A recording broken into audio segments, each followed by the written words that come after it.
Buenas ¿Cómo estás, noches. Shirley? Magistral. ¿Cómo estás, Shirley? Mimi, ¿cómo están? Buenas noches, Dieguito.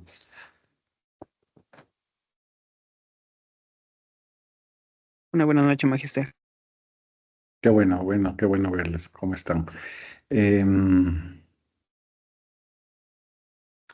bueno, a ver, primero me gustaría darle unos minutitos, unos 5 o 7 minutos para que me cuenten un poco cómo les fue, qué novedades han tenido con respecto a la evaluación intermedia, la SF1, las experiencias, un poco para también recoger lo bueno y lo malo, digámoslo así.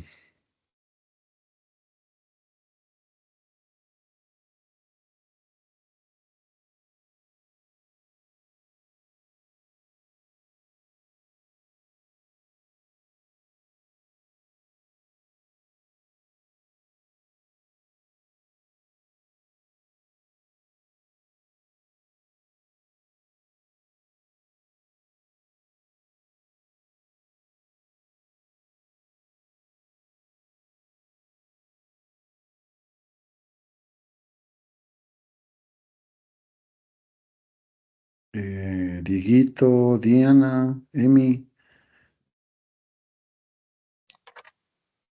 Primero mis compañeras, Magister. Claro que sí. Sí, claro, claro, sigan adelante.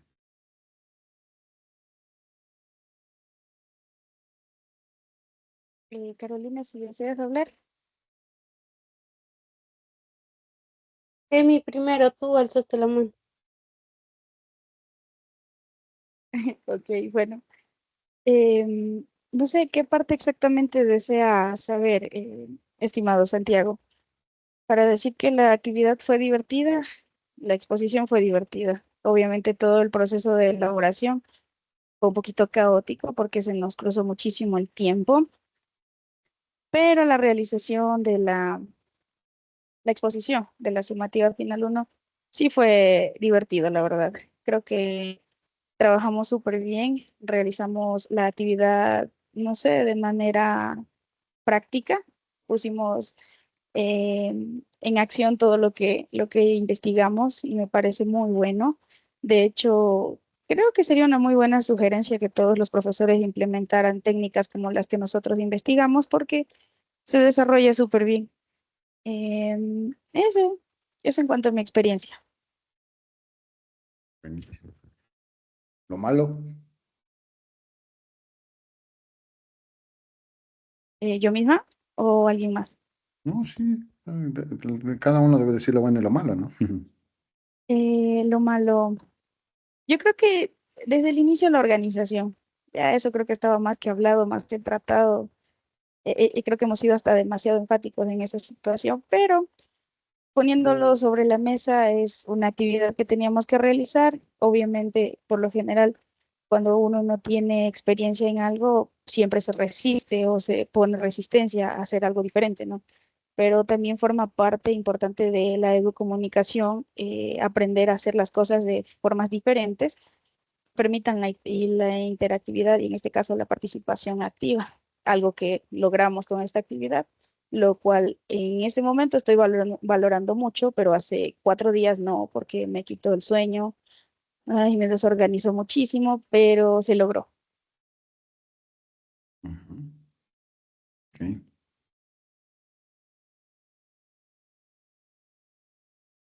Mm, Buenas Diana, noches. Buenas noches, profe, compañeros. Bueno, de mi parte, sí, es una actividad muy buena en sí. Lo malo, como dijo Emily, fue un poquito la organización al principio.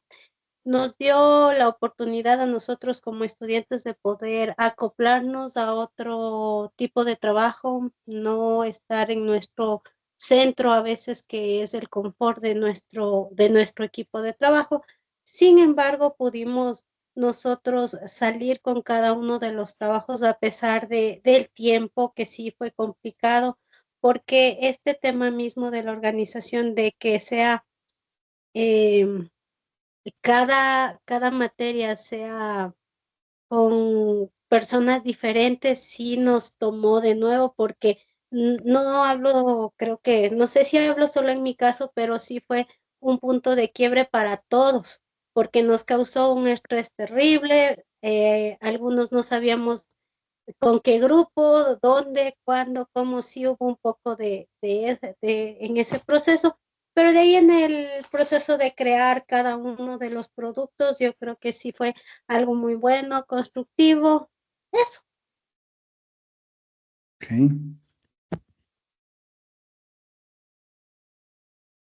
¿Quién más está levantando la mano? Me parece que era Oscar.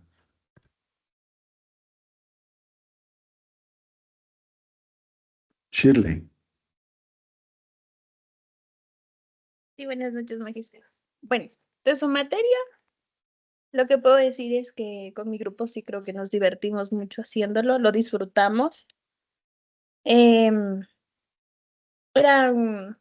nos fuimos más por el ámbito muy interactivo y fue muy bonito trabajarlo. Mis compañeras ya lo mencionaron de igual manera, el tema de la distribución, los tiempos y todo esto sí estuvo un poco complicado porque se sintió que iban a las carreras.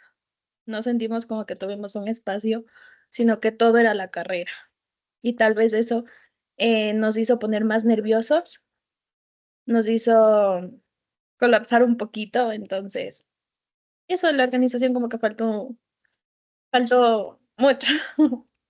Eso, y de antemano, Magister, por comentarle que mis dos compañeros, Pedro Rojas y Nelson Astaiza, no pueden asistir. Bueno, Pedro Rojas va a tratar de conectarse, pero tiene una cita médica. Entonces, por eso no va a asistir. Y a Nelson Astaiza se le complicó, bueno, tiene un asunto familiar un poquito complicado. Le surgió una emergencia. Entonces, por eso no puede asistir a la clase. Por comentarle eso, Magister. Gracias, Shirley. No, más bien espero que no sea nada grave. Ok. ¿Quién más está por ahí? Me parece. Bueno. Anthony, quizás quieres decir algo. Esteban. Muy buenas noches, licenciado iniciado. No, de mi parte igual todo bien, licen con su materia. El examen nos fue bien. Tuvimos un proceso muy chévere, una experiencia igual. Nosotros manejamos lo que es la marca Jumbo Chocolates y sí nos fue súper bien. Más. Bueno, decirles, o sea, que un poco todos han coincidido en lo que, digamos, es evidente y no, digamos, es un tema bastante comprensible. Más bien les invito a entender, digamos, que poner en la marcha una nueva metodología siempre conlleva justamente estos, ¿no? Estos temas. Em, pero claro, la capacidad de ustedes de resiliencia precisamente ahí se vio. Y no solo de ustedes, del cuerpo docente, de todo el mundo, ¿no? Es decir, porque sí, efectivamente, al implementar un tema de esta manera es, digamos, un reto. Pero como reto igual implica justamente eso, ¿no? Es decir, o lo hacemos o lo dejamos o no lo hacemos, ¿no? Entonces, quizás ahí es importante también reconocer la decisión del liderazgo, ¿no? En este caso de la coordinación general encabezado por la magíster Magdalena, en este caso también Pato, como coordinador del área de comunicación, que implica, digamos, justamente eso, ¿no? Es decir, tomar esta decisión que bien podría mirar para otro lado y seguir como estábamos antes, ¿no? Entonces, claro, la idea es mejorar, esto es una etapa de evaluación precisamente, ¿no? Creo que como ustedes lo han dicho y como digo, no se puede que tapar el sol con un dedo, evidentemente siempre hay estas cosas, ¿no? Cuando uno empieza con un nuevo proyecto, entonces más la idea es mejorar y precisamente esta retroalimentación que ustedes generan es importantísima para poder ajustar y generar mejoras. Por ejemplo, les cuento yo algo que me encantaría escucharles también. Eh, o digamos, parece que no he tenido inconveniente con este tema digamos, de la fase por grupos que pasa a la coevaluación. Es decir, digamos, el sistema no permite, esto digamos, es una cosa que no solo conmigo, sino con otros docentes ha rebotado en algunas asignaturas, el tema de que si no logra subir a alguien, no se puede pasar. Entonces, me parece súper bien que se hayan organizado como aula, pero sí ha habido, digamos, o no sé si en otras asignaturas, pero sí ha habido este inconveniente, digámoslo. Y parece que este es uno de de las grandes cosas, de los grandes temas que trabajaremos precisamente para mejorar No sé si ustedes tuvieron alguna experiencia al respecto, me gustaría también escucharles.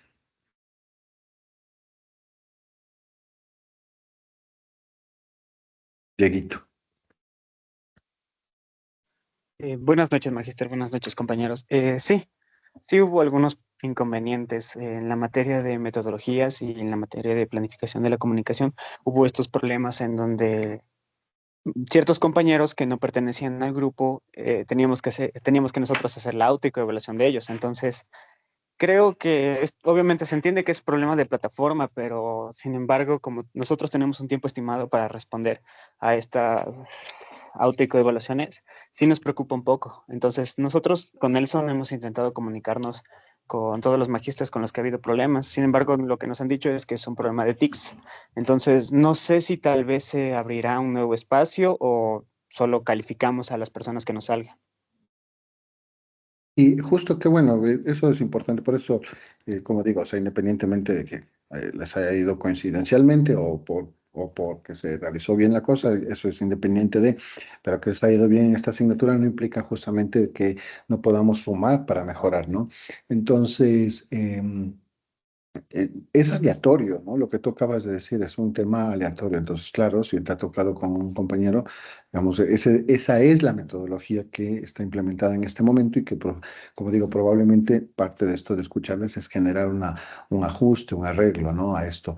Pero sí, como hemos partido, digámoslo así, como ha sido la, la, la introducción, digamos, del dictamen es que sea aleatorio. Entonces, justo lo que acabas de decir, Dieguito. Shirley, te escucho.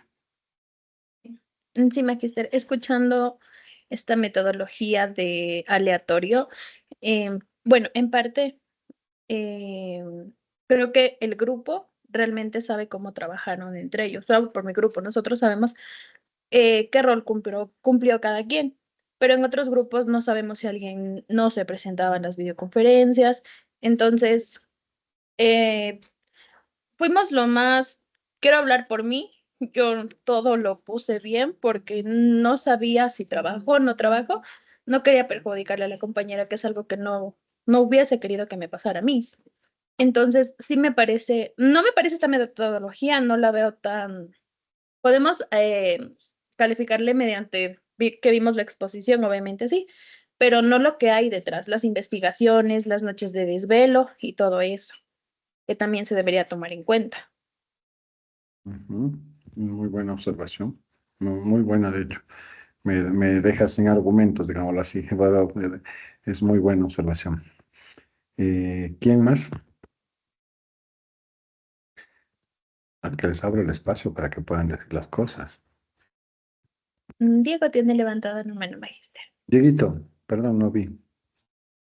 Sí, Magister, con respecto y retroalimentando un poco la idea de Shirley, creo que tal vez sería bueno que si en dado caso iba a ser de manera aleatoria, que se nos permita evaluar no el comportamiento dentro de la actividad, sino cómo se organizaron dentro de las diapositivas, cómo pudieron exponer, cuál fue su solvencia, cuáles fueron sus criterios. Eso podríamos nosotros evaluar. Sin embargo, lo que está dentro de todo el desarrollo de la actividad, nosotros no podemos hacerlo porque como grupo solo pertenecemos a un grupo de 5 o 6 personas. Sí, sí. Magister, yo Eh, tengo otra duda, disculpe que le interrumpa. ¿Y claro. por qué, y por qué surgió esto de que solo en una materia o dos materias me parece que el calificar de esta manera, el coevaluarnos y evaluarnos de esta manera? Porque en las otras materias es normal como grupo. Mm, o sea, en teoría es una súper buena pregunta porque en teoría es así. O sea, es como nos han pedido. Más bien, te digo honestamente, las dos materias que tú dices son las que han cumplido lo que, digamos, el precepto que es original. Las otras no sé qué pasaría, más bien. Eh, Porque claro, como tú mismo saben y como saben, o sea, sí ha habido algunos cambios. Justamente hemos ido ajustando las metodologías precisamente para mejorar de alguna manera la experiencia. Y en esos cambios, te pongo un ejemplo, el tema de los grupos. Entonces, primero se hizo unos grupos, después otros grupos. Entonces, claro, ha habido unos cambios precisamente por el cambio de metodología, por la implementación justamente de esta nueva forma de realizar las evaluaciones, que es una buena experiencia, pero claro, como te digo, vamos a ir ajustando estos temas. Eh, pero sí, yo por ejemplo, yo también lo hice aleatorio y también tuve justamente algunas observaciones, pero más bien me sorprende de que otras asignaturas no lo hayan hecho así, lo cual quizás abre la puerta para que en el futuro lo trabaje de esa manera. Emi,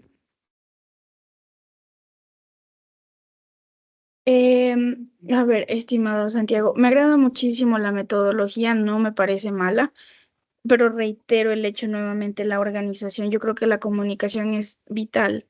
Hasta hoy en la mañana todos pensábamos que era una falla en la plataforma. Entonces, si se van a hacer cambios de este tipo, yo creo que es necesario que nos avisen con antelación, porque yo puedo poner una nota, como decía Nelson, de manera objetiva y está bien, se da el beneficio de la duda, porque en cualquiera de los otros grupos me van a calificar a mí. Y bueno, no tengo problema con ello, pero si hubiese habido anticipación para este tipo de situaciones, hubiese prestado inclusive hasta más atención, hasta para poder decir, bueno, voy a calificar de tal manera. Yo creo que sí desarrollaron, aunque no tengo ninguna observación en cuanto al desarrollo de las presentaciones, porque todos lo hicieron bien, a mi parecer. O sea, lo más importante que es que se diviertan y que se practique o que se entienda lo que se está tratando, se dio. Si es que ese es el objetivo de la exposición, y creo que para todos fue muy concisa esa situación. Pero sí está la falta de comunicación, ¿no? Si es que ese era el objetivo de la CO y autoevaluación, pues está mal, sinceramente, porque ya hemos venido trabajando cuantas actividades de tal manera en la que nosotros calificamos a las personas que trabajan con nosotros, pero nadie nos ha dicho, vean, ¿saben qué? Esto es de tal forma. ¿Listo? Fue como que de golpe, hoy entregan la tarea y más luego hacen la CO y autoevaluación, pero nadie se tomó la molestia de decir, vean chicos, tienen que hacer esto por tal razón, para esto sirve y el objetivo es el siguiente. Entonces, si es que esa es la aclaración en este momento de la CO y autoevaluación, le agradezco muchísimo, pero creo que ya vamos a la mitad del semestre y ya es un poquito tarde la aclaración en cuanto a esa situación. Ahora, si es que se van a mantener en todas las materias como en educomunicación, bueno, habría que aclararlo con todos los profesores, porque luego por eso existen los errores en esa situación. Y obviamente esto causó un poquito de descontrol, porque como mencioné desde temprano, o sea, todos están con ese tema de, ¿y ahora cómo voy a calificar? ¿Cómo hago? ¿Por qué tengo que calificar si yo no trabajé con tal persona? Y es normal, porque es incertidumbre, o sea, no tenemos la certeza de qué es lo que se está haciendo. ujú. Sí, sí, estoy de acuerdo con algunas partes de lo que mencionan. Claro, como les decía, la parte de la metodología en términos de lo aleatorio siempre defiende el tema de eh, pensar, digamos, que estamos en la clase y que medianamente vemos cómo participa, trabaja el otro compañero, pero claro, habría que, digamos, segmentarlo, como tú dices, parte de estas observaciones, de segmentarlo en términos de el trabajo, digamos, preciso, ¿no? De este trabajo, digamos, de este proyecto en sí.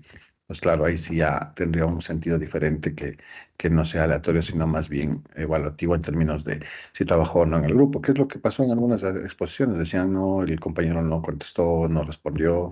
Entonces había muchos casos, de hecho, de estos, ¿no? Que no sé si lo tuvieron ustedes en esta aula, espero que no, pero en otros casos sí había muchos que no habían dado señales de vida en la participación de clase de este SF1.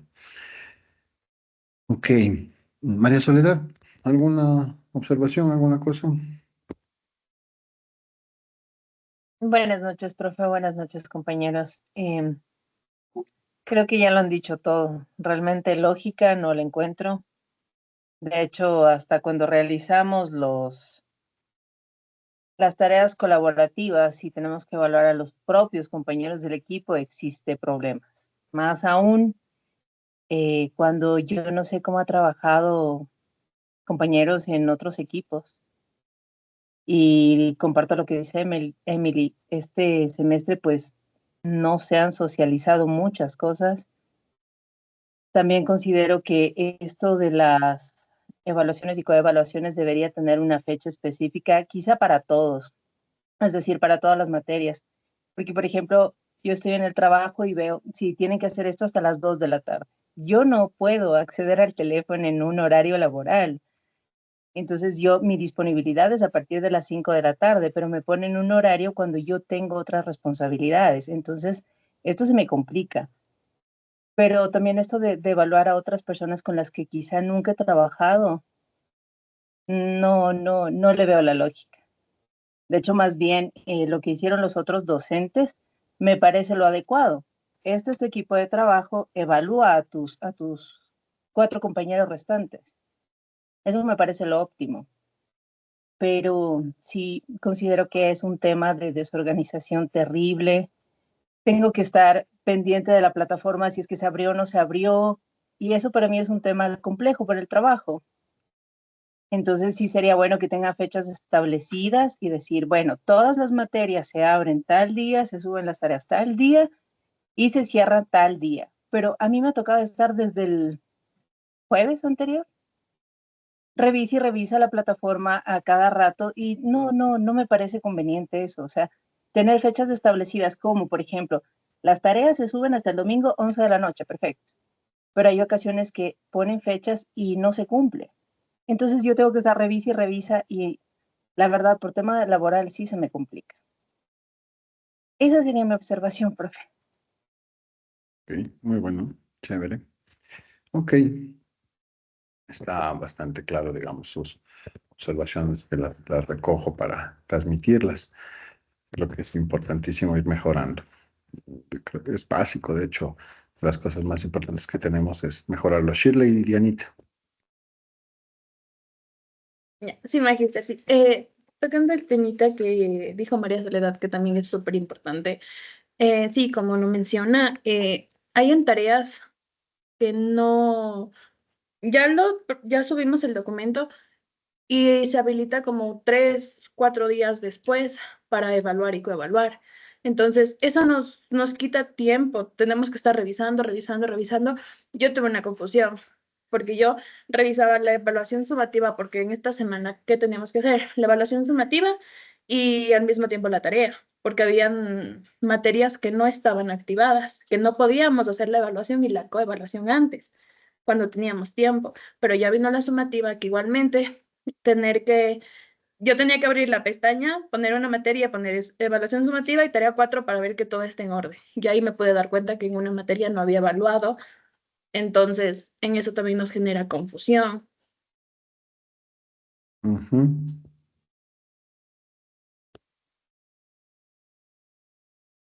Dianita. Justamente como lo mencionó María Soledad y Shirley, estoy de acuerdo en eso porque, no sé, como yo justo le había pedido en una materia a un docente, que, bueno, tal vez por descuido o esta situación mismo que hemos estado que de una materia a otra saltando, a veces se nos pasa con los tiempos y a veces, como lo mencionó María Soledad, en los trabajos no nos dicen, si usted tiene la facilidad de tener su dispositivo y usarlo en cosas que no competen al trabajo. Entonces, en ese sentido, yo como dije, se me pasó a mí y pedí una disculpa al docente, dando gracias a Dios, sí me pudo ayudar y ahí quedó claro que no fui la única, sino fueron bastantes compañeros que les sucedió eso. Entonces, sí me parece que deberíamos poner una fecha específica, como decía Shirley, el domingo se entregan las tareas, muy bien, el domingo, el lunes se evalúa hasta tal hora. Entonces, con eso, de todas las materias, porque sí causa confusión eso de que la materia uno no se hace hasta el miércoles, la otra hasta el martes, la otra ya se abre el jueves. Entonces, eso crea una confusión verdaderamente caótica y más cuando son 6 materias y más cuando es trabajos, tarea en grupo y teníamos esto de la sumativa.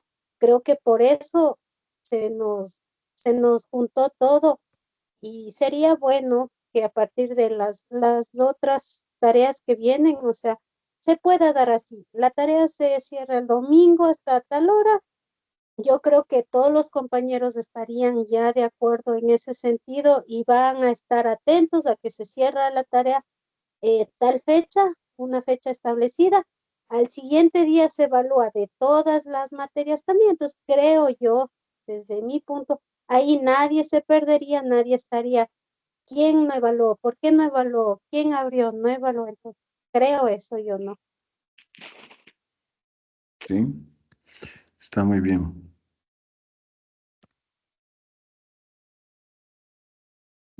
Alexis.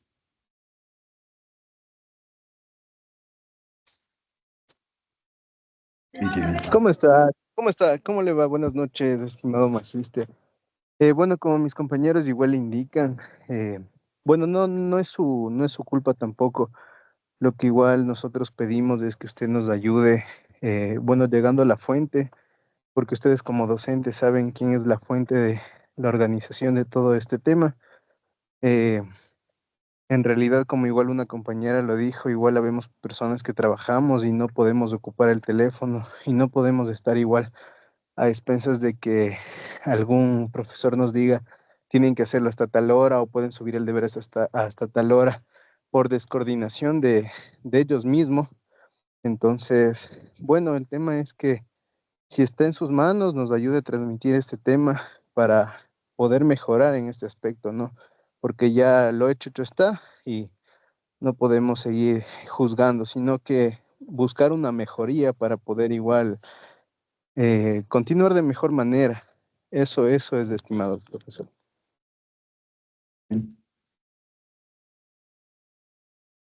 ¿Alguien más? Dieguito. Sí, magister. Dos cositas. La primera es, no sé si existe la posibilidad tal vez de hacer como una asamblea con estudiantes, coordinación y maestros para tocar estos puntos y que se pueda hablar de mejor manera, porque a veces se habla solo con coordinación o a veces solo con los maestros y en realidad debería haber un consenso entre estas tres integrantes, que son el coordinador, el maestro y en este caso los estudiantes. Creo que sería bueno. Y como segundo punto, no sé, creo que también sería bueno saber su retroalimentación acerca de esto, o sea, cómo usted ve todas estas actividades, cómo usted las ha sentido. Sí sería bueno también que nosotros como estudiantes tengamos esta retroalimentación. Ujú. Pero sí les dije, y claro, justamente lo que les decía es que parte de esto, o sea, a mí me pasó, de hecho les decía lo de los grupos aleatorios, no sabía esto, también me pasó el tema de de hecho me pasó mucho, que los chicos decían, no puedo hacer la autoevaluación. Y entonces yo les digo, pero ya subieron todos la tarea. No, profe, le falta no sé quién. O sea, entonces eso fue como una traba que les frenaba a los demás porque, precisamente porque, no sé, fulano estaba en el trabajo, Mengano no alcanzaba todavía a subir, o sea, lo que sea, ¿no? Entonces, claro, eso retrasaba mucho. Entonces, lo que yo sentí en lo personal es precisamente eso, ¿no? Es decir, que algunas cosas estaban muy, muy encadenadas, muy concatenadas a los demás. Entonces, como que, digamos, todo el aula, en este caso, lo que yo sentí es que todo el aula depende mucho de todos, absolutamente de todos. Entonces, es como si alguien no puede, digamos, no va a pasar, porque esa fase, al menos como yo la configuré, entiendo el parámetro era ese, es que no puede pasar a la siguiente fase si no están todas las tareas subidas. Y entonces al menos a mí me rebotó eso, ¿no? Entonces eso les contaba, pero no, por eso quería saber si es que ese ruido les generó también a ustedes en alguna otra asignatura.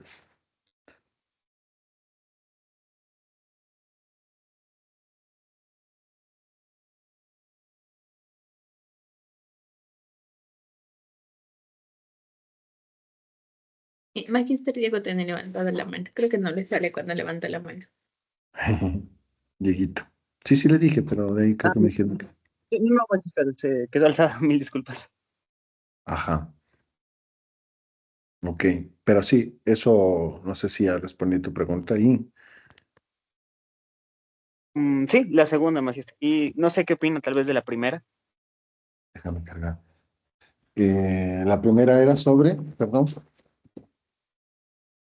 disculpa que Sí, te. sobre una audiencia entre estudiantes, coordinación y Ah, la maestros. asamblea. Es que yo no, o sea, verás, a ver, yo no puedo, digamos, tener, digamos, una autoridad frente a eso, ¿no? Porque no, pero si me preguntas a mí, claro, ustedes pueden reunirse libremente, ¿no? O sea, es parte de, digamos, además de una universidad pública, ustedes pueden reunirse. De ahí que, digamos, en ese sentido, incluso como criterio de ustedes estudiantes, está súper bien. Eso es parte de, digamos. De hecho, se incita a que ustedes se organicen siempre. Pero claro, de ahí que yo, por ejemplo, no sé, les diga, pásenme en todo lo que han hecho resoluciones de esa asamblea, no, no es, digamos, ni mi competencia, ni tampoco tengo la autoridad para eso. Pero sí, o sea, está muy bien que se organicen y que puedan, digamos, tener una iniciativa de ese estilo, ¿no?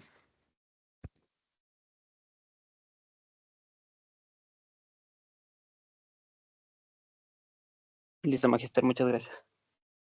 Ok, chévere. No, espero que haya sido lo suficientemente claro en ese sentido. Más bien, como digo, siempre usted, más bien es la universidad pública incita justamente a que ustedes se organicen, está muy bien. Es parte de, pero como les digo, estos espacios justamente son de retroalimentación, para que precisamente nosotros entendamos cuáles son las necesidades que ustedes tienen, cuáles son las cosas que podemos mejorar precisamente. Y de ahí, claro, tratar de ajustar eso. Porque claro, digamos, la experiencia en sí es, como ustedes lo han dicho, a grandes líneas es buena, es chévere. Lo que hay que es ajustar un poco el tema, pero no llega, digamos, a a decirse que, digamos, la metodología, digamos, o la propuesta en sí per se es mala, lo cual es bastante bueno en todo caso, ¿no? Pese a todo, hay cómo mejorar eso, ¿no? Y eso creo que es importantísimo. Hay mucho por mejorar, pero la propuesta es buena. Ok, bueno. Bien, ¿qué es lo que nosotros ahora vamos a ver a propósito de todo lo que hemos visto? ¿No? A mí me gusta mucho esta asignatura que me han dado este semestre, espero que me den varias veces. Espero que se hayan divertido además ustedes en la exposición precisamente de educomunicación, según lo que me dice la Amy, que sí, entonces esto me alegra mucho. Esta es una asignatura muy, digamos, muy decidora para sus carreras y sus futuros. De hecho, se van a acordar mucho de esta asignatura porque cuando hagan trabajos, cuando hagan cosas, van a recordar precisamente que es o cambiar o seguir el modelo del sistema. Ok, entonces, bien.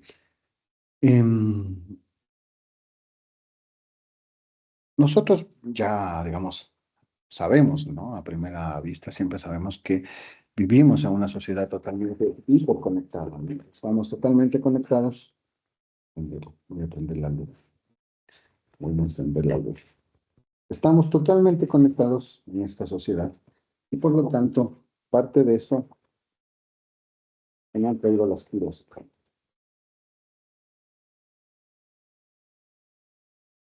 Tres.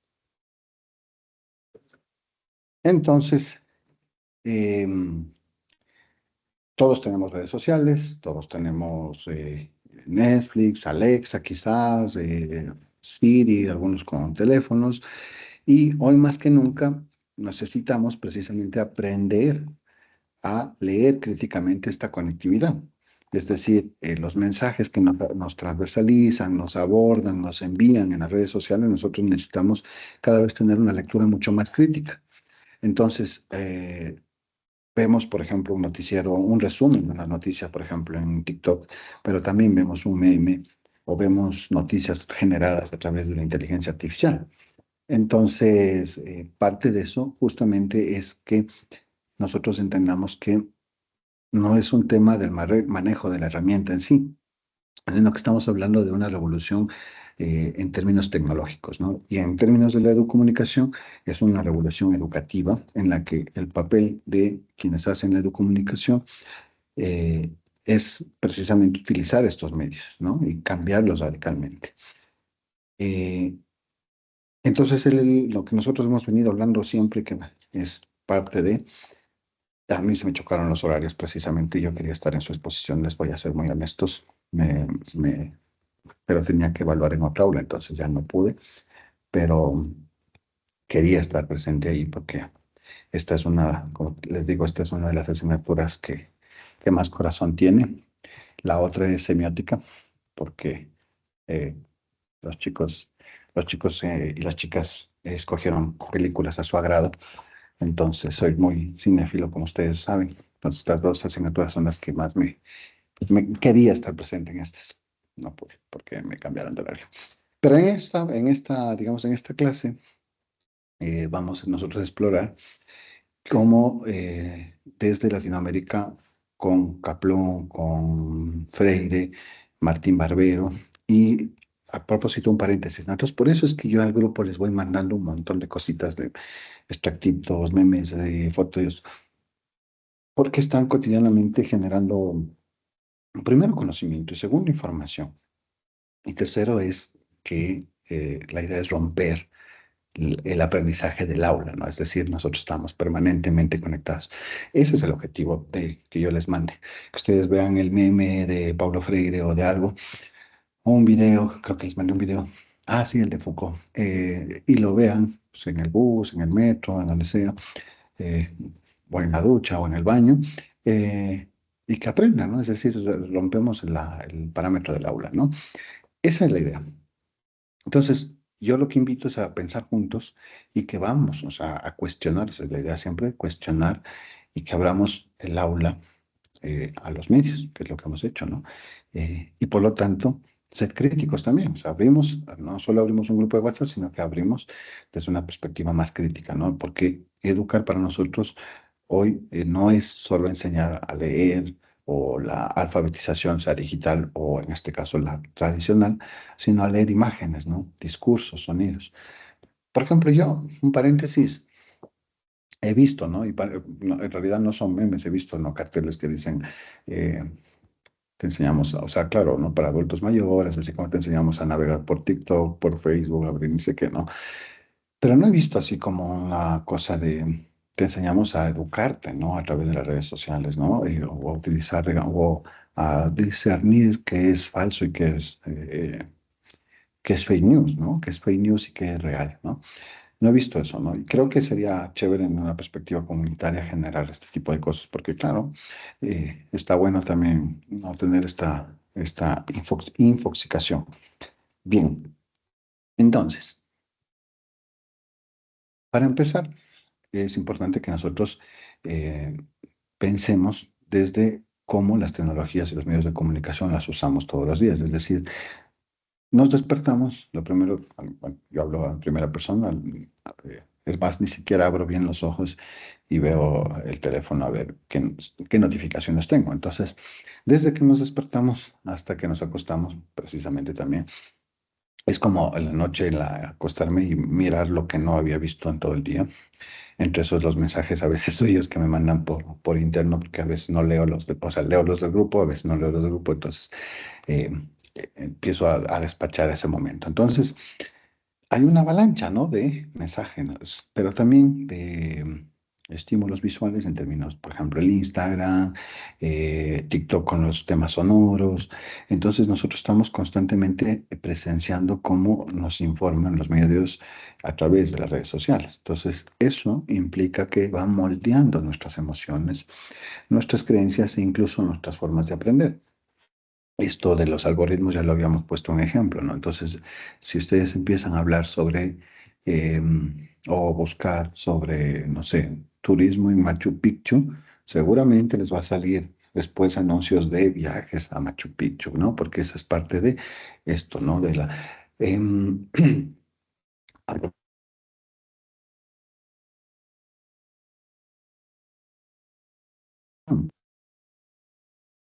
les dije que investiguen esto, que a ustedes les va a servir también bastante. Un segundo.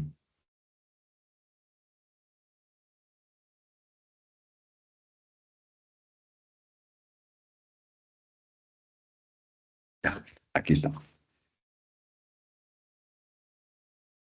Psicographic. ¿Han oído de lo que es el psicographic?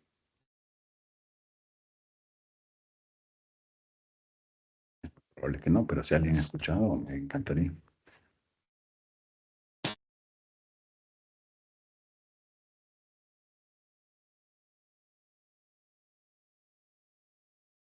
Se me fueron. No, la verdad, profe, no he escuchado ese término. Ah, ok. Verán. eh, perdón, y esto me van a, seguramente, si estuviéramos en un aula presencial, ¿han visto dibujitos que les lanzan papeles al profesor o a algún alumno, seguramente me lanzarían papeles si es que les diría, o sea, si les hago esta pregunta que probablemente ya es como reiterativa, ¿no? Em, pero sí, o sea, ustedes son las personas que van a hacer la estrategia 360 de las casas legislativas, ¿no es cierto? Ya, tomen nota entonces. Tomen nota o hagan captura de pantalla en el minuto que estoy hablando para que recurran a la grabación. Normalmente, porque es justo la tarea de las chicas de DIRCOM fue, digo chicas porque son 4 chicas, ¿no? O sea, por eso, no hay chicos ahí. Entonces, tarea de las chicas que se les mandó era una estrategia, ¿no? Entonces, justo me acuerdo de ustedes, por eso les decía, al lanzar los papelitos. Y ellas hacen un planteamiento de estrategia tradicional, que estoy seguro que ustedes también, todos sus grupos están inmiscuidos en eso. Es decir, ¿cuál es la estrategia tradicional? Déjame ver la tarea de ellas, ¿no? Déjame ver, no. Un ratito, un ratito.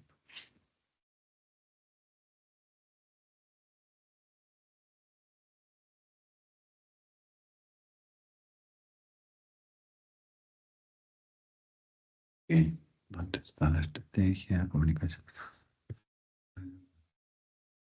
Gestión de marca,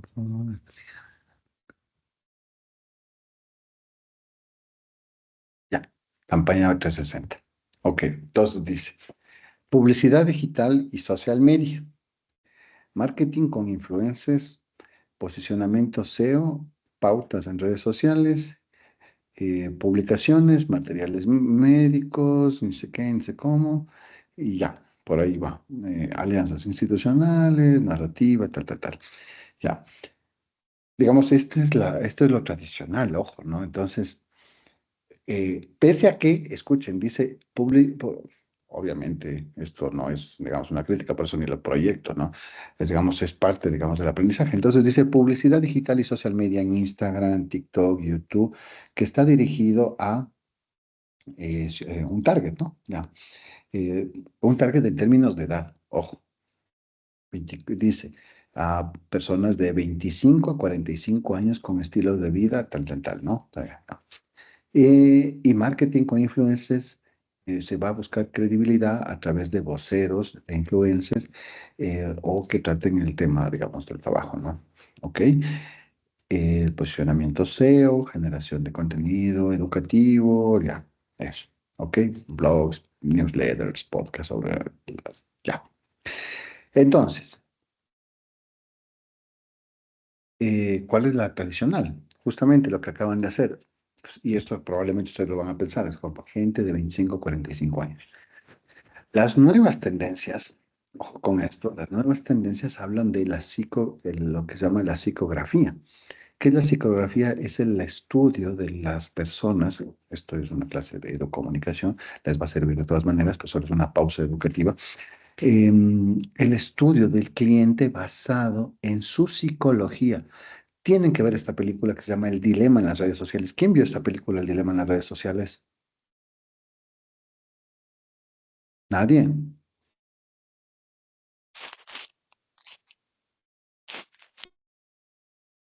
Dianita Carolina.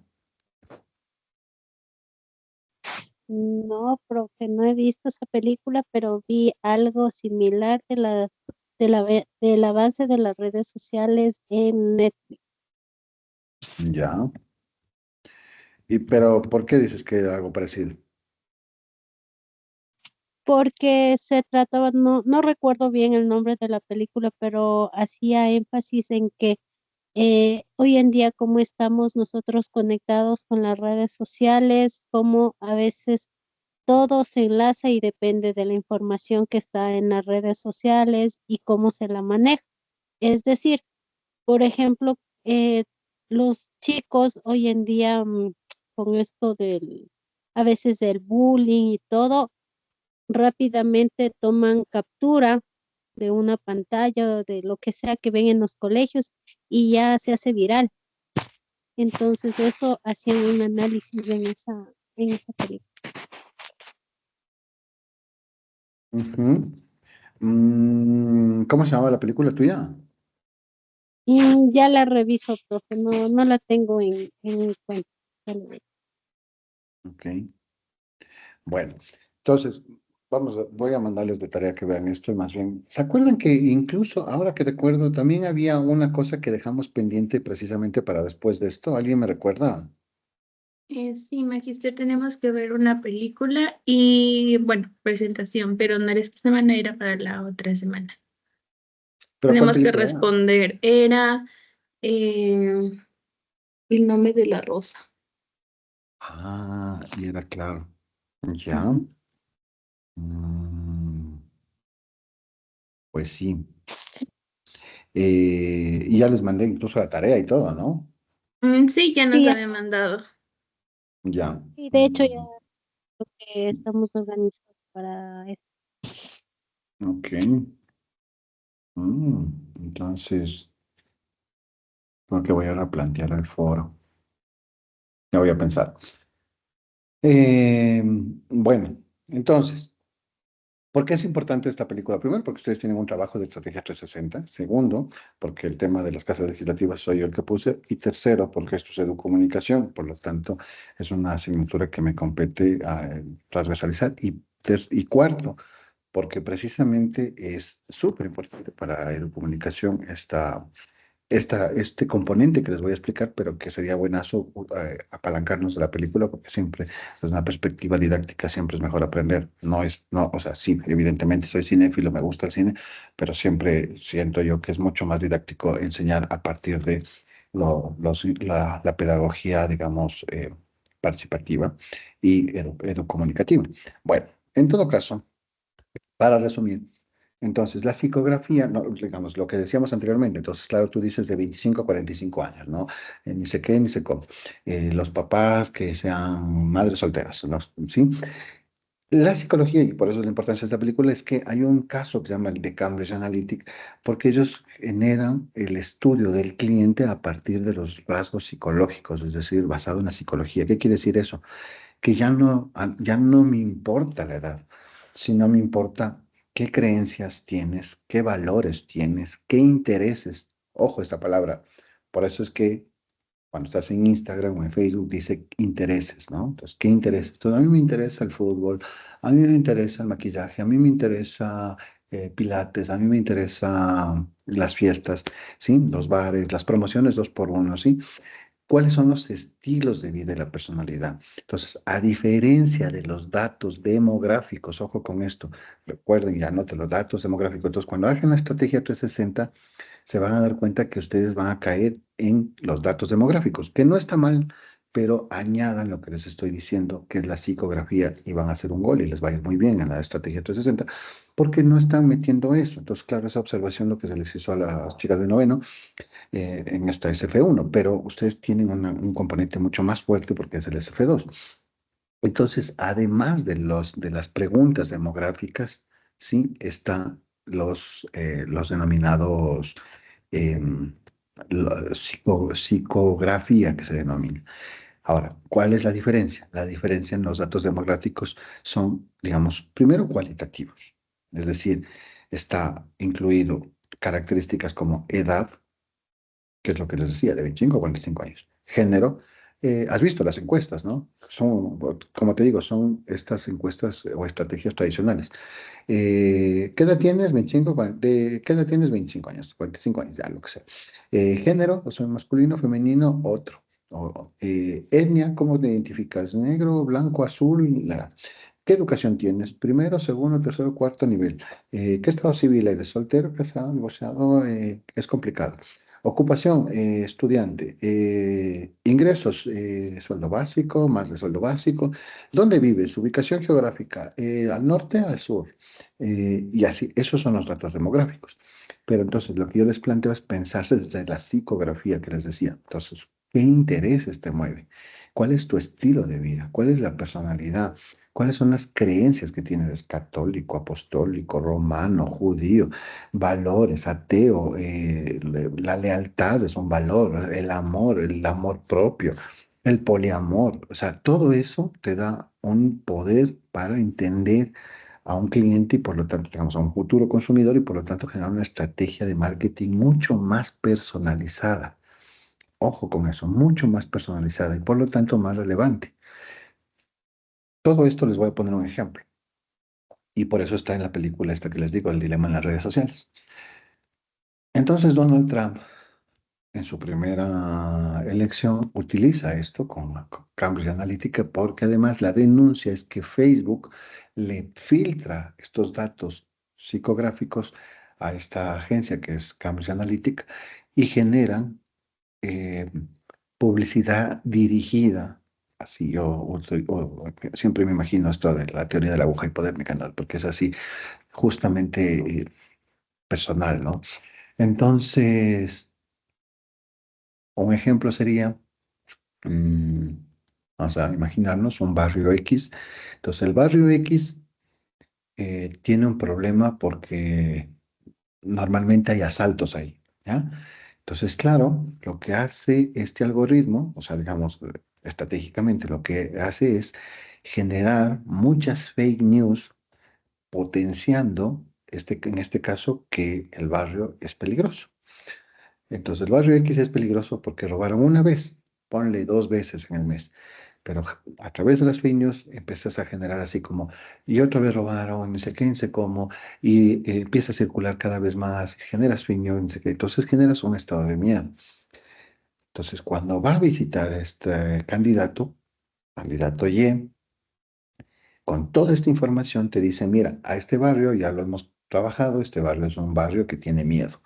¿Qué es lo que tienes que hacer? Darle una solución. Entonces llegas y tú y dices, bueno, basta de miedo, vamos a darle plomo a todos los delincuentes. Toda la gente, qué emoción, ¿verdad? Pero en otro barrio funciona de otra manera. Entonces dicen, no, aquí no ha pasado nada, en cambio aquí eh, todo el mundo juega en la calle, todo el mundo juega fútbol en la calle. Y entonces generas una psicografía en términos de intereses que ellos se dan cuenta de que hacen fútbol, juegan en la calle y llegas y dices, a este barrio le vamos a dar una cancha de fútbol. Y la gente, una cancha de fútbol. Y así, en cada uno de los estados, Donald Trump hizo eso, generó fake news personalizada, por ejemplo, para migrantes, el tema de visas, para los antimigrantes, que expulsión para los migrantes, o sea, toda una cosa así, eso está en esa película, es espectacular. Entonces él era El Salvador y por eso gana de una manera espectacular, pero además una cosa, o sea, es de la primera elección que está pensada, digamos, en los algoritmos, ¿no? Dicen que fue el primer presidente de TikTok, creo que fue, o Twitter, no recuerdo bien. Pero además hay otra denuncia que bueno, eso ya es más política, que el gobierno de Putin estuvo atrás del movimiento de los algoritmos. Es una película espectacular. Pero en todo caso, a donde quiero llegar es que tienen que trabajar estos datos psicográficos, recuérdenlo bien, psicográficos. ¿Ya? Y ahí entra otro dato, que es el geomarketing. Entonces, está la psicografía, está el geomarketing y está el targeting. Entonces, ya no solo es marketing así, sino que está entre estos tres componentes. El targeting implica totalmente todo, como su nombre lo indica, el target, ¿no? Y el geomarketing es espectacular, porque claro, dices de 25 a 45 años, ya, pero yo solo quiero llegar a la gente de Chillogal, o de El Bosque, o de Carapungo, ¿ok? Entonces, ¿cómo hago eso? Con geomarketing. Entonces, geolocalizo y digo, este radio de 1 kilómetro es a donde quiere llegar mi publicidad. Pero además, solo a estas personas y solo a estas personas que tengan este interés, que no son solo de 45 a 50 años, sino de 15 a 20, que les guste el fútbol, que les guste tal equipo y así sucesivamente. Entonces, por eso es que cuando les decía, cuando ustedes dicen, quiero irme a Machu Picchu, entonces, ¡pah!, les aparece eso, que hay un interés ahí. ¿De acuerdo? Eso tienen que añadir en las estrategias. ¿Ok? ¿Preguntas? No, Magister. Buenazo. Entonces, volviendo, aquí es donde entra en juego el cambio de paradigma. Entonces, nosotros por mucho tiempo la educación, ya habíamos visto, siguió ese modelo vertical. Entonces, el docente hablaba, el estudiante escuchaba. Entonces hoy esa lógica se rompe desafiando, digamos, una perspectiva más horizontal y participativa. Entonces el estudiante habla, emite criterios, se la escucha. Entonces la educación mediática está ahora entendida desde una perspectiva más crítica. Entonces, ¿qué hacemos? Proponer, o si quieres ver así, romper el esquema tradicional de esa transmisión de contenidos más bancaria que habíamos hablado para abrir espacios dialógicos, que es esa palabra maravillosa, ¿no? Que problematiza, que construye de manera colectiva, por supuesto, siempre de manera colectiva, ¿no? Entonces, este cambio de paradigma eh, es una transformación profunda, es decir, no es cuando hablamos de cambio de paradigma, cuando hablamos de paradigma siempre va a ser una cosa gigante, entonces no es menor, es una transformación profunda que implica repensar no solo el rol del docente, y también del estudiante, sino también en cómo nosotros entendemos el conocimiento, cómo la sociedad y la cultura y la ciudadanía entiende el conocimiento en la era digital y cómo esas redes sociales están permanentemente permeando a esta sociedad. Entonces, este modelo tradicional, bueno, que ya, bueno, es la famosísima, nosotros le decimos la famosísima educación bancaria, donde está el modelo tradicional de educación bancaria eh, es justamente lo que queremos cambiar, es decir, este cambio de paradigma. Eh, y entonces, durante varias décadas, claro, la educación bancaria era la que funcionaba. Pero ¿qué significa esto? Que como utilizó Paulo Freire esa metáfora para denunciar, digamos, esta lógica de que se depositaba el conocimiento, ¿no? Entonces, ahora los medios son utilizados también bajo esta lógica bancaria. Entonces, ¿qué quiere decir eso? Que los medios se convierten en herramientas de repetición. Entonces, por eso es que vemos que los medios de comunicación hablan de un solo tema. Entonces, no hay espacio para la crítica, para las voces disidentes. Entonces, no se analiza, no, solo se los consume. No se problematiza, sino que se acepta, digámoslo así, como una verdad absoluta, ¿no? Entonces, no hay un cuestionamiento del conocimiento, sino que solo se reproduce, ¿de acuerdo? O si quieres, somos como esponjas, ¿no? Nos absorbemos los contenidos sin preguntar qué es lo que emiten y de dónde vienen, ¿no? Desde qué perspectiva, además, y cuál es la intención, siempre pensar en la intención, ¿no? Y esto lo que hace es reforzar precisamente las estructuras de poder y que se perpetúen ideologías que de alguna manera son dominantes, ¿sí? Entonces, eh, si la apuesta es una educación mediática crítica, esa es, digamos, la respuesta precisamente a la ruptura del paradigma, del cambio de paradigma. Entonces, proponer, por ejemplo, una alternativa que no solo forme habilidades técnicas, sino que también una conciencia crítica, ¿no? Entonces, nosotros, además de manejar redes sociales, somos unos consumidores críticos. Entonces, existe ahí ya una perspectiva o una apuesta a una autonomía intelectual, porque implica que cada persona tiene la capacidad de ser crítico y de transformar también esa realidad, ¿de acuerdo? Ok, entonces,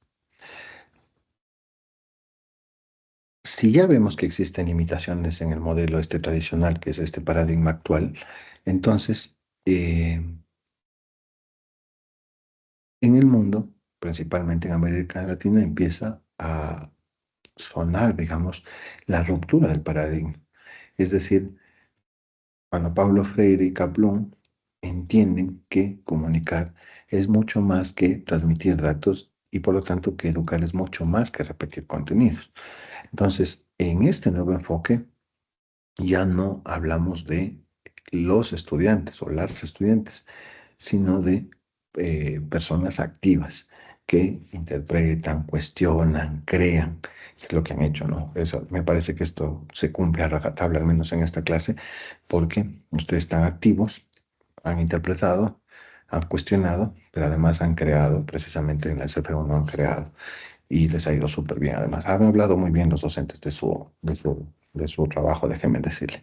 Pero quería yo escuchar a viva voz de ustedes cómo se sintieron, porque una cosa es que un docente mire, digamos, el producto y otra cosa es cómo ustedes se sintieron. Y eso quería saber.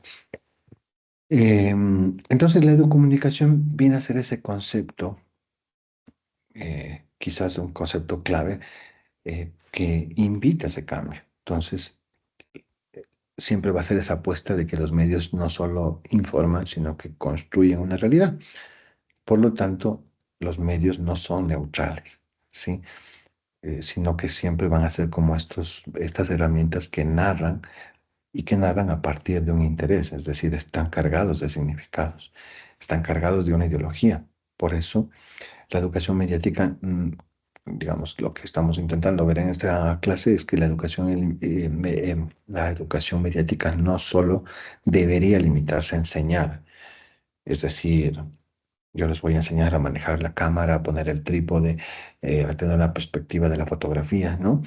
Que es importante, sino que lo que esta clase invita es a formar competencias más críticas, ¿no? Entonces, claro, la persona está manejando la cámara, tal, y tú llegas y le dices, oye, pero eh, no le tomes contrapicado al niño, ¿no? O sea, bájalo, tómala desde la perspectiva de ahí, en términos de, o no le enfoques directamente, enfócale la espalda, porque son niños, son vulnerables, a menos que tengan una autorización con los padres. Entonces, todo eso haces tú, no el camarógrafo. El camarógrafo es un experto, ¿sí? Ya, si tú estás en la cámara, además de ser experto en la cámara, también vas a decir, no, no podemos hacer esta toma, esto vulnera la intimidad. Entonces ahí se mezcla además con una materia que ustedes tienen maravillosa que se llama deontología, que es la ética, ¿no? Ok, entonces, la educación mediática crítica siempre nos va digamos, a hacer una apuesta por la criticidad, es decir, por cuestionar, ¿no? Y por lo tanto nos va a invitar a preguntarnos quién habla, a quién retratamos, o sea, a quién le estamos visibilizando. Y por lo tanto, qué valores estamos poniendo en juego y qué estamos silenciando o qué estamos visibilizando. Y con esa apuesta, ¿a quién beneficiamos?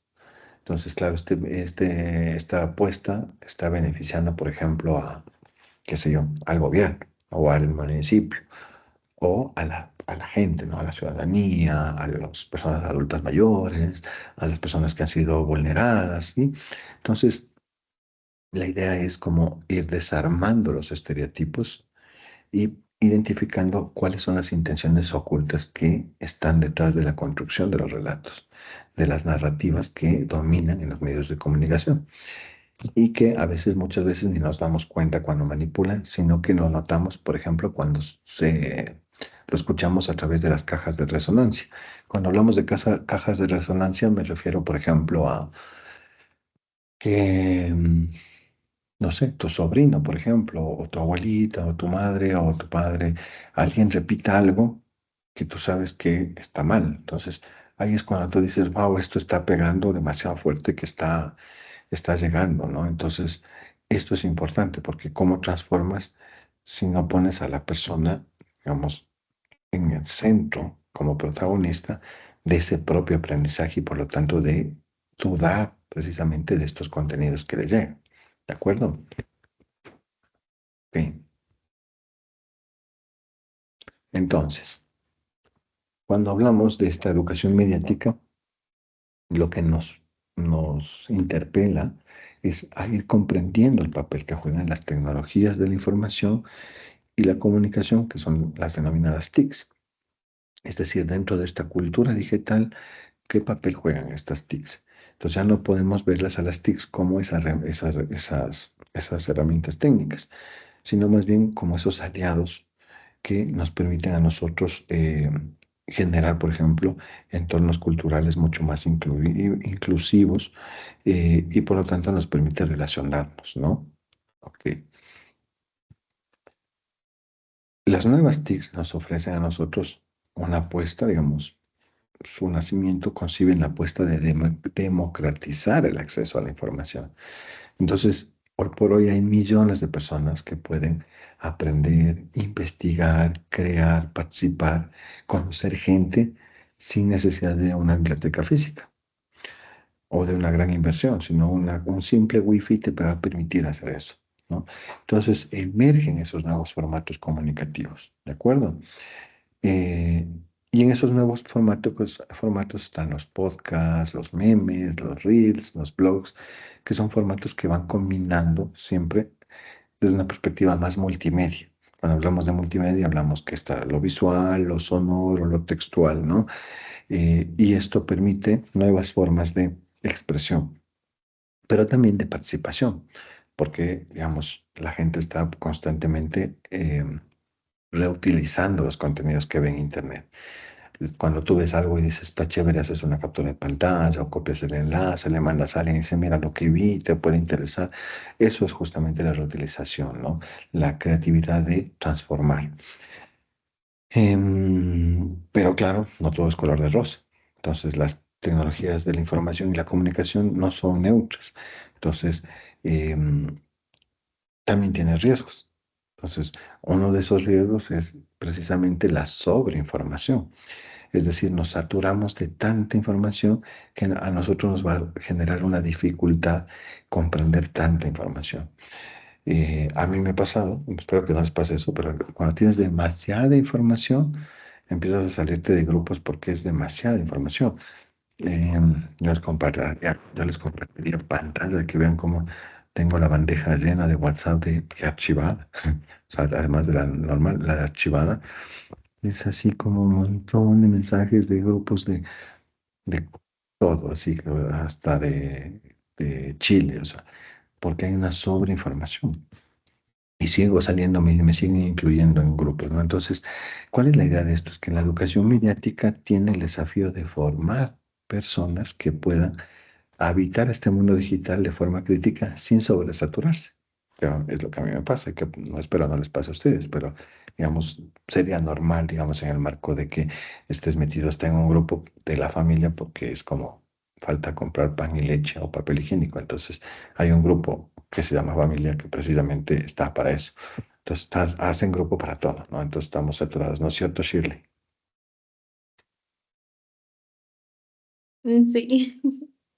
Ok, entonces, em, Hasta grupo solo para chismes. claro, a mí me gustaba mucho, claro, no sé si lo encuentran, ¿no? Pero había un meme en pandemia que era espectacular, que cuando se iba al internet decía un chico o una chica, ¿no? Decía como abajo, o sea, estaba en la habitación de arriba, ¿no? Decía, abajo hay gente que dice ser mi familia. Que claro, pasaba tan conectado que una vez que se fue al internet dice, abajo hay gente que dice ser mi familia. Me parece súper gracioso porque, o sea, dice mucho justamente de la hiperconectividad, ¿no? Eh, em, pero claro, entonces volviendo a lo nuestro, esta alfabetización mediática nos invita a tener esa perspectiva crítica, ¿no? Y por lo tanto a saber usar estas herramientas que no solamente, digamos, es una apuesta informativa o en este caso, por ejemplo, CapCut, ¿no? O sea, como no solo es la idea de editar videos o crear una presentación con Canva, sino que es un proceso más, digamos, la de comunicación apuesta por un proceso más político, más ético, más cultural y por lo tanto, el objetivo principal siempre va a ser empoderar a los demás con tus productos, es decir, que haya una sensibilización en términos de, digamos, o una criticidad frente a el discurso dominante y que la gente se atreva a pensar en otras realidades, que está bueno, ¿no? Siempre está bueno salirse del gueto. El gueto pensado como este espacio cerrado, ¿no? Ok. Bien. Entonces, ¿dónde me quedé? Ujú. Hablaba de esto.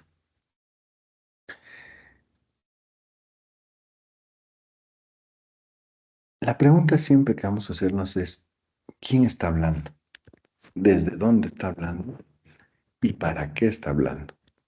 Estas preguntas son clave para nosotros ir como entendiendo cada vez más eh, el papel, ¿no? O si quieres verlo así, visibilizar lo que los medios tradicionales callan, ¿no? Entonces nosotros estas preguntas tenemos que ir como utilizándolas siempre para entender qué intereses hay detrás de cada mensaje, qué impacto tienen en las emociones nuestras y de nuestros entornos cercanos, nuestra comunidad cercana, y cuáles son los imaginarios que nos están generando. Por ejemplo, que la gente de color es delincuente, o que la gente que se viste con pantalones anchos es mala, o la de los tatuajes, así sucesivamente, un montón de cosas que hay un montón de prejuicios, ¿no?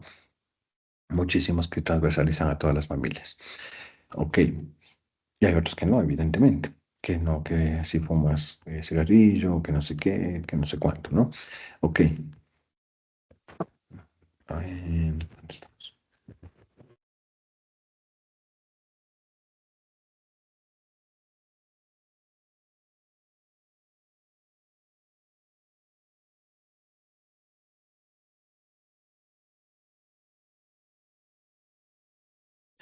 Entonces, la alfabetización mediática, en otras palabras, lo que va, o lo que viene, más bien dicho, a ponernos en la palestra es cómo es capaz de formar personas críticas que puedan entender que los mensajes que circulan no son neutrales. Es decir, que cada imagen, cada noticia, cada meme, cada campaña publicitaria que ustedes vean está construida desde un punto de vista y tiene una intencionalidad. Esto sobre todo en política es increíble, o sea, porque es fundamental que nosotros entendamos que la decodificación de los mensajes, es decir, desarmarlos, a mí me encanta una palabra de Jacques Derrida que se llama la deconstrucción, va a permitirnos identificar qué valores transmiten y qué valores omiten y qué otras cosas naturalizan, ¿no? Mm, por ejemplo,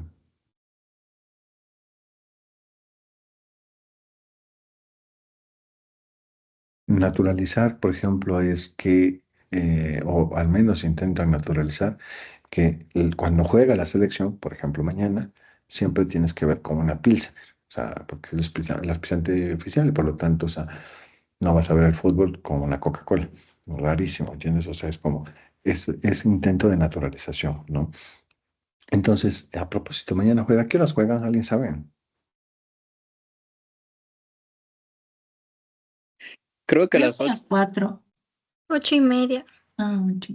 ¿A las 2, a las 4 o a las 8?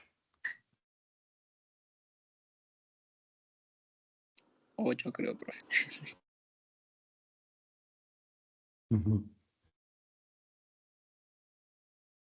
A las 8. ¿Ya vieron? ¿8 de la noche? 8 no, Sí, mía. 8:30 me dice mi fuente. Mi fuente llamada Google. No, mi fuente llamada esposo. Ah, bueno, esa es una fuente El fidedigna. spam. Una fuente fidedigna. Eh, otro partido que no veré.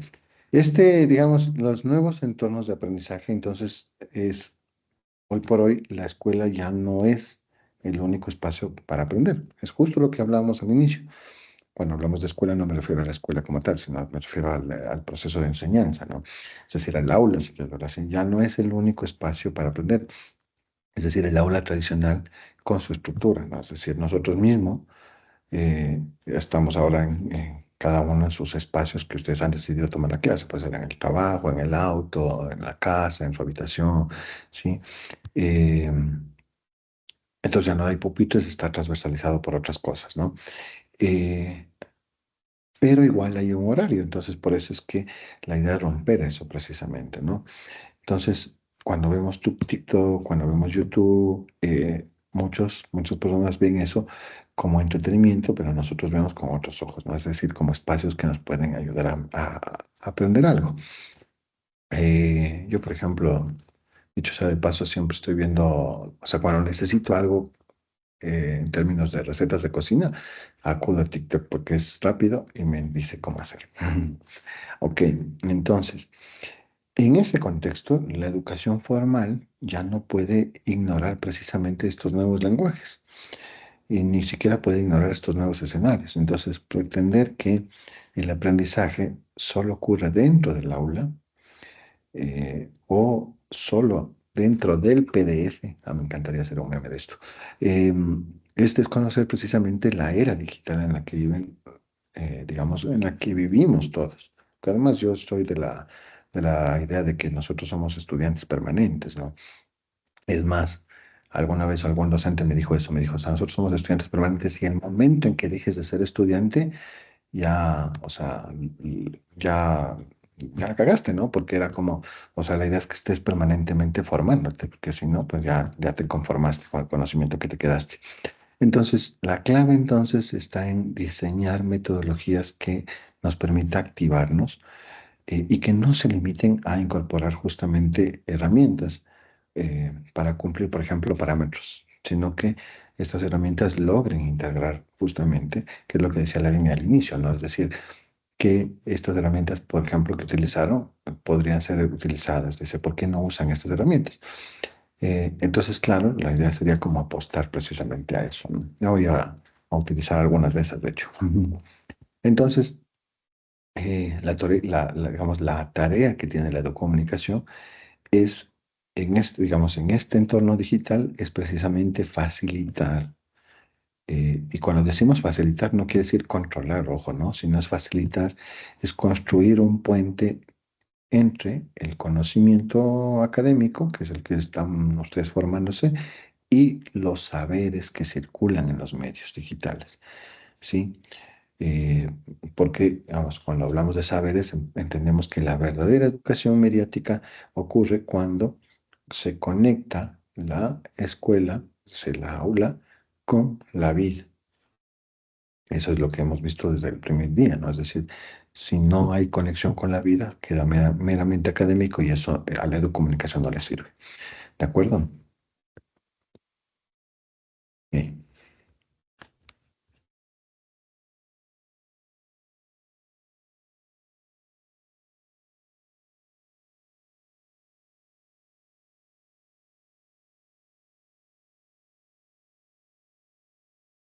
Jesús Martín Barbero decía que eh, los medios no deben ser vistos solo como tecnologías, decía, ¿se acuerdan?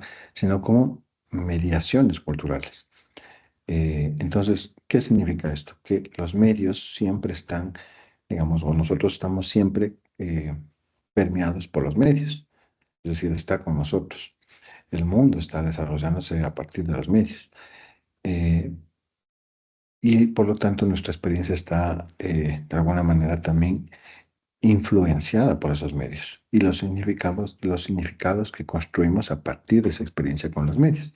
Entonces, en este marco, la apuesta por que la docencia desde esa perspectiva de comunicacional, eh, digamos, cambie en términos de ayudar a las personas a leer los medios desde esa mirada más crítica.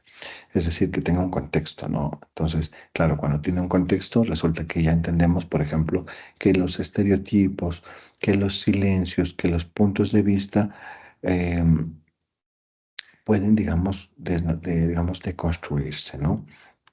Y eso es lo chévere, porque el rol es estimular la producción creativa, es estimular la colectividad en términos de conocimiento y por lo tanto promover que el aula o los estudiantes no solo que analicen, sino que también produzcan mensajes propios, es decir, que narren sus propias realidades. Cuando decimos narre, hay un concepto bonito en marketing que se llama el storytelling. Entonces, ¿qué quiere decir eso? Que se va expresando ideas y emociones desde múltiples lenguajes, sea visual, sea sonoro, sea digital, sea fotográfico, sea corporal, ¿sí?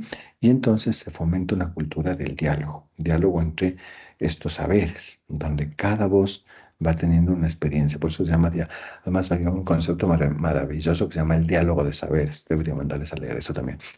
Porque lo que en el fondo la educomunicación busca es cómo ayudar a la mediación.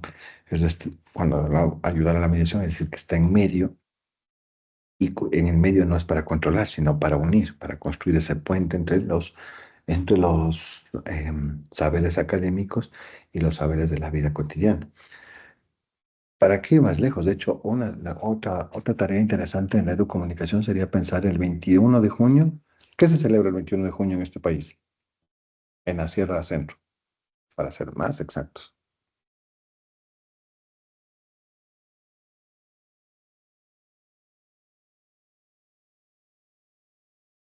Googleen.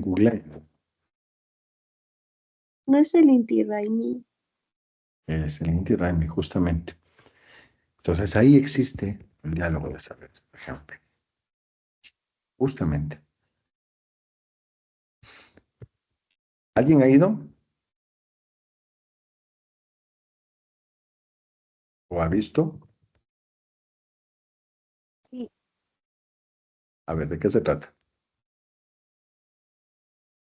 se trata de, bueno, el inicio de las fiestas en agradecimiento a la cosecha, todo lo que se ha realizado en el año.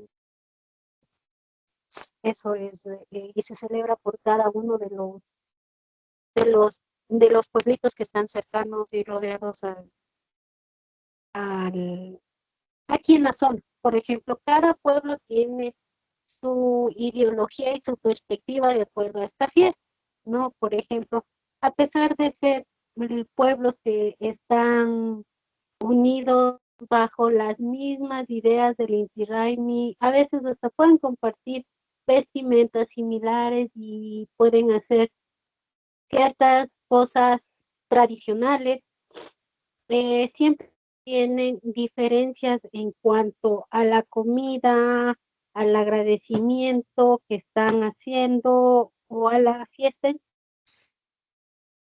¿Por qué? Porque, por ejemplo, entre Cayambe y Tabacundo se celebra la fiesta del Inti Raymi, la cosecha, y eso, pero son fiestas diferentes, se podría decir. ¿Por qué?